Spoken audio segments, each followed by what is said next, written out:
All right, this video is on the objective, calculate the sample size required to estimate a population proportion with a given confidence level. All right, this is number one. All right, so this is the first video on a question related to this particular objective in your Newton Alta homework. So let's take a look. All right, so again, if you're unfamiliar with the topic or you want to see more about it, how they're doing things, click on more instruction. Read their notes, look at their videos, read their examples, and hopefully that'll help you out. Okay, so here, a research intern would like to estimate with 90% confidence the true proportion of all employees who held two jobs. So no preliminary estimate is available. Right. The researcher wants the estimates to be within 3% of the population mean. Within 3%, that's our margin of error, right? I want to have my confidence interval, the lower value and the higher value be within 3% either way of the true population mean. Right? That's a give or take within 3%. So that's a margin of error there. The research intern has this table to use of some special z-scores, and then they show you how to complete the calculation here. So it was up to 1. So basically they show you this calculation the intern used, and they're like, hey, we found that n is going to be 1.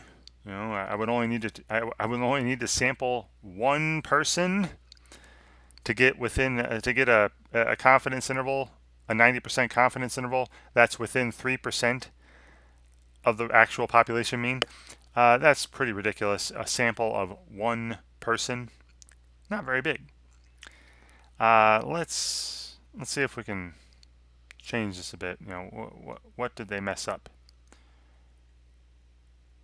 Okay, so let's go to the paper and I'll show you how do we calculate this minimum sample size required to get a certain margin of error with a certain percent confidence. So this requires remembering the formula for margin of error. All right, recall when you're doing a confidence interval for p, right, for proportion p, your lower value was, p hat was your sample proportion minus some margin of error, and the upper value was p hat, plus some margin of error, right, where p hat again was a sample proportion. That was our point estimate. And the margin of error was, some z-score with an area of alpha over 2 above it. This is found from that chart that was given, times the standard deviation of sample proportions for a certain size, which was the square root of p times 1 minus p over n. But again, you can't use p because you don't know p. You're trying to guess p, so you use p hat. Now p hat times q hat. Remember, q hat is just 1 minus p hat. Okay, p hat times q hat over n. What I'm going to do is I'm going to use this margin of error formula to help us figure out what size does n need to be in order to guarantee a certain margin of error with a certain confidence. So let's take this formula here and solve for n. So this is going to require a little algebra. Now this what I'm going to do is I'm going to square both sides right away just to get rid of the square root. So we have the margin of error squared equals this z-score squared, and then the square root is gotten rid of, times p hat times q hat, and then divided by n. And then all I would need to do is multiply by n, divide by the margin of error squared, and there we go. Right. So n equals, that z-score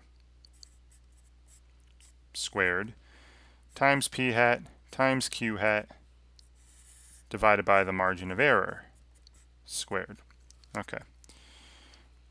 And then of course this is a sample size, so after you find this value, you're going to round up all the time, round up to the next integer.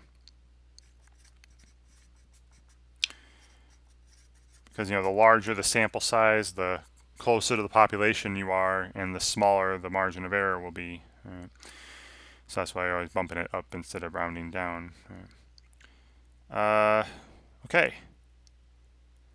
So let's go through the now. Let's go through this here, and the information we were given was, this particular person was trying to create a 90% confidence interval. All right, they were trying to create a 90% confidence interval. So that helps me find this alpha over 2. Remember, the alpha was the area that was left, right? If there's 90% confidence, that the value of that alpha would then be 10%, or 0.1. And then cutting that in half, right, this z-score with alpha over 2 above it would be 5%, or 0.05. So we're finding the z-score with 0.05, area of 0.05 above it. Now that was given in our little chart. Look at this little chart with special z-scores. Z 0.05, there is 1.645 standard deviations. So 1.645 is going to go here. The particular person wanted a margin of error. They wanted, with 90% confidence, they wanted to estimate p within 3%. They wanted to be within 3% of the actual population mean. So the margin of error is 3%. 3%. That's 0.03 as a decimal, not 3. That's where the error comes in. See, this is going to go in the denominator here. It's going to be 0.03 squared. Look at what happened. See their calculation here? See how they used 3 squared instead of 3% squared?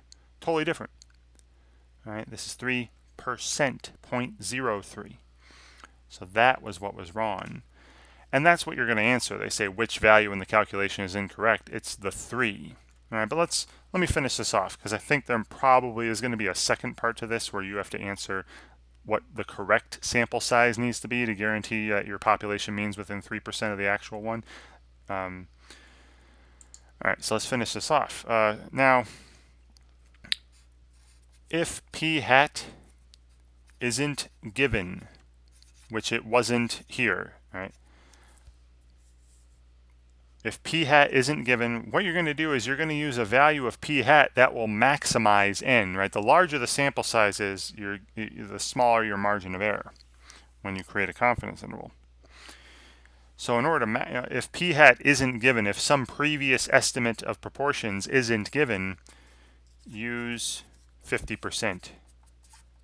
Use 0.5 for p hat and q hat, because that'll maximize n. All right, so popping all this stuff in, we get n equals, the z-score 1.645 there with the 5% above it squared, times, and then p hat wasn't given, so I'm using 50% to maximize, and q hat was just 1 minus that, divided by the margin of error squared. Again, they want to be within 3% of the actual population proportion. So again, 0.03, not 3 squared. I'm going to punch this in. All right, so I go to calculate, pull a calculator up here. So we got 1.645 squared times, now you got 0.5 times 0.5, so that's 0.5 squared. All right.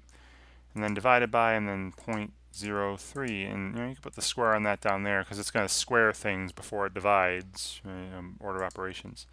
So yeah, this is when you round it up. Right, you have 751.6. That's 752. So this is how big a sample needs to be in order for your 90% confidence interval to be within 3% of the actual population proportion. Right, you would need to take a sample of 752 people or more. So to guarantee that your 90% confidence interval is within 3% of the actual population proportion. All right, so back here again, what number is wrong in this calculation? It's the margin of error down here. They put in 3 instead of 3%. So the number that's wrong is the number 3. All right, that's all they're asking for first. And I think they probably will ask us, okay, oh. No, they're not. Okay. This is a different objective. All right, so there was no second part to that. But if there were a second part, and they asked you, well, what should be the minimum sample size? It would be 752, putting in 0.03 instead of 3, right? The actual margin of error that he wanted, 3%. So if there is a second part, if they did actually ask you, what's the minimum sample size required so that the margin of error, your 90% confidence interval is going to be within 3% of the actual proportion, 752 people or more. All right, so hopefully this video helped you out with that particular kind of question, that particular objective, and thank you very much for watching.